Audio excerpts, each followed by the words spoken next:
হঠাৎ আজকে সকালে উঠে শুনি যে একজন আমাদের ভিতরে একজন আর বর পড়ে গেছে, কিন্তু সেটা যে কার সেটাই বুঝলাম না। আসসালামু আলাইকুম প্রিয় বন্ধু, আজকে নিয়ে আসছি আপনাদের মাঝে একটা ভিডিও যেটাতে দেখা যাবে যে বর পড়ে গেছে।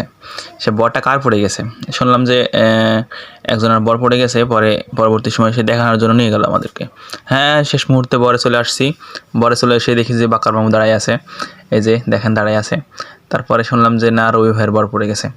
হ্যাঁ, রবি ভাইয়ের বর তো পড়েছে রে ভাই, সে ওই মাথাতে পড়েছে। 3-4 পিলি একবারে শেষ হয়ে গেছে। 3-4 পিলি বলতে বরের অর্ধেকটাই শেষ।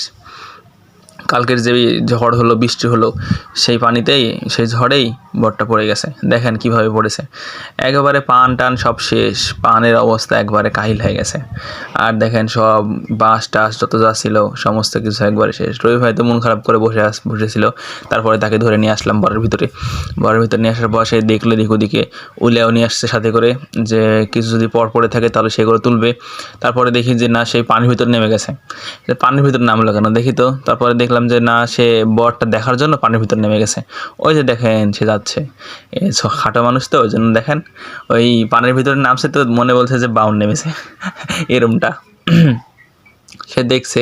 আর এই যে দেখেন কচুর গাছ আর যে পানাগোষ্ঠী সমস্ত কিছুই ভরা, এর ভিতর যদি নামা হয় তাহলে কীরকম তারা চুলকাবে। ওই যে সব চুলকানি মুলকানি বাদ দিয়ে সে নিজের বরটাকে তো দেখতেই হবে, সেজন্য সে নেমে গেল ভিতরে। ভালো করে দেখছে, ওদিকে দেখছে ওই মাথার দিয়ে নাকি বর পড়েছে। এখান থেকে ভালো করে দেখা যাচ্ছে না, সেজন্য ভিডিওর ভিতরে আপনাদেরকে দেখাতে পারলাম না। তারপরে সে আবার চলে আসছে এদিকে।